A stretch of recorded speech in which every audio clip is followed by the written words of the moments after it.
आज इस वीडियो में संविधान में संशोधन कैसे किया जाता है उनके बारे में पढ़ेंगे और संविधान में संशोधन का उल्लेख संविधान के किस अनुच्छेद में किया गया है और संविधान संशोधन की प्रक्रिया किस देश के संविधान से लिया गया है और संविधान संशोधन की विधियां कितने प्रकार के हैं और किस विधि द्वारा किन किन विषयों पर संशोधन किया जा सकता है उनके बारे में भी जानेंगे। तो चलिए आगे बढ़ते हैं और वीडियो को स्टार्ट करते हैं। संविधान में संशोधन। संविधान संशोधन की प्रक्रिया दक्षिण अफ्रीका के संविधान से लिया गया है, यानी भारत के संविधान में संशोधन संभव है। इसका प्रावधान कहां से लिया गया है? दक्षिण अफ्रीका के संविधान से लिया गया है। संविधान संशोधन का उल्लेख अनुच्छेद 368 में किया गया है। संविधान संशोधन की कितनी विधियां हैं? संविधान संशोधन की 3 विधियां हैं। पहली विधि है साधारण विधि द्वारा, दूसरा है विशेष बहुमत द्वारा और तीसरा है संसद के विशेष बहुमत एवं राज्य विधानमंडलों की स्वीकृति से संशोधन। चलिए एक एक करके जानते हैं। साधारण विधि द्वारा संशोधन। बहुमत द्वारा पारित विधेयक राष्ट्रपति की स्वीकृति मिलने पर कानून बनता है। अगर बहुमत किसी विधेयक पर बहुमत मिलता है या बहुमत द्वारा पारित हो जाता है तो राष्ट्रपति की स्वीकृति मिलते ही वह विधेयक कानून बन जाता है।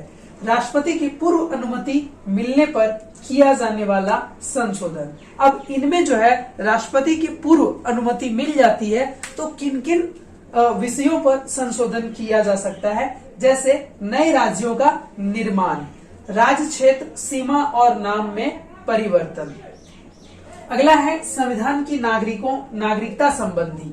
उसके बाद है अनुसूचित क्षेत्रों और जनजातियों की प्रशासन संबंधी, केंद्र द्वारा प्रशासित क्षेत्रों का प्रशासन संबंधी व्यवस्था। अब ये कुछ ऐसे विषय हैं जिन पर राष्ट्रपति की पूर्व अनुमति के बाद ही इन पर जो है साधारण विधि द्वारा बहुमत पारित करके नियम संशोधन किया जा सकता है, कानून बनाया जा सकता है।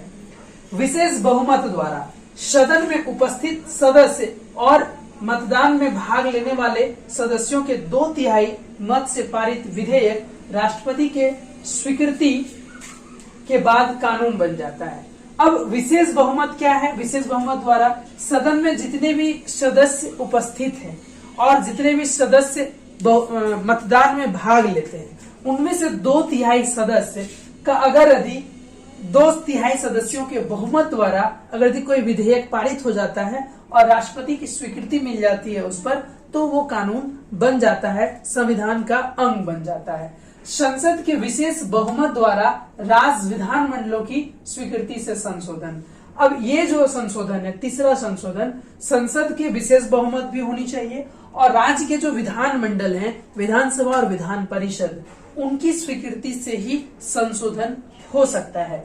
कुछ अनुच्छेदों में संशोधन के लिए विधेयक को संसद के दोनों सदनों के बहुमत, राज्य के विधानमंडलों में से आधे से स्वीकृति आवश्यक। अब संसद के दोनों सदनों से तो बहुमत होनी चाहिए, साथ में राज्य के जो विधानमंडल है उनमें से अगर आधा भी स्वीकृत हो तो उन पर जो है संशोधन हो सकता है, नियम बन सकता है, कानून बनाया जा सकता है। इसके द्वारा किए जाने वाले संशोधन के विषय।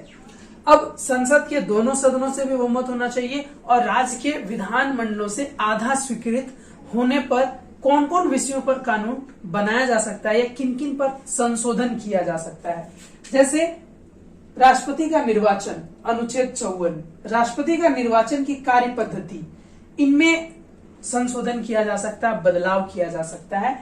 ऐसे विषय मैंने यहाँ मेंशन किया है, लिखा है। संघ की कार्यपालिका शक्ति का विस्तार, संघ की कार्यपालिका शक्ति का विस्तार, राज्यों की कार्यपालिका शक्ति का विस्तार, केंद्र शासित क्षेत्रों के लिए उच्च न्यायालय, संघ की न्यायपालिका, उसके बाद राज्यों के उच्च न्यायालय, 7वीं अनुसूची का कोई भी विषय हो, संसद में राज्यों का प्रतिनिधित्व और संविधान में संशोधन की प्रक्रिया से संबंधित उपबंध। ऐसे विषय हैं जिनमें संसद के दोनों सदनों से बहुमत पारित होना चाहिए और राज्य के विधानमंडलों से आधा स्वीकृत भी होना चाहिए। अब राष्ट्रपति के निर्वाचन में बदलाव किया जा सकता है। राष्ट्रपति के निर्वाचन की कार्य पद्धति में बदलाव किया जा सकता है, संघ की कार्यपालिका शक्ति का विस्तार, उसके बाद है राज्यों की कार्यपालिका शक्ति का विस्तार, उसके बाद है केंद्र शासित क्षेत्रों के लिए उच्च न्यायालय की व्यवस्था होगी या नहीं होगी, ठीक है, उनके लिए व्यवस्था, या संघ की न्यायपालिका, उसके बाद है राज्यों के लिए उच्च न्यायालय, 7वें अनुसूची का कोई विषय हो, या फिर संसद के राज्यों का प्रतिनिधित्व घटाया जाना है, बढ़ाया जाना है, किन में जोड़ा जाना है। उसके बाद है संविधान संशोधन की प्रक्रिया से कोई भी उपबंध हो, कोई भी विषय हो, तो उनमें संशोधन के लिए सदन के दोनों सदनों से बहुमत होना चाहिए और राज्य के विधानमंडलों से आधा स्वीकृति मिलनी चाहिए, आधे सदस्यों की स्वीकृति होनी आवश्यक है। उम्मीद है वीडियो अच्छा लगा होगा, और अगर वीडियो अच्छा लगा हो तो वीडियो को लाइक करें। अगर किसी तरह का कोई सवाल हो तो आप कमेंट सेक्शन में लिख सकते हैं, और अपने फ्रेंड सर्कल में इस चैनल को शेयर भी करें, ठीक है। और मिलते हैं फिर एक बेहतरीन वीडियो के साथ, तब तक के लिए बहुत बहुत धन्यवाद। जय हिंद, जय भारत।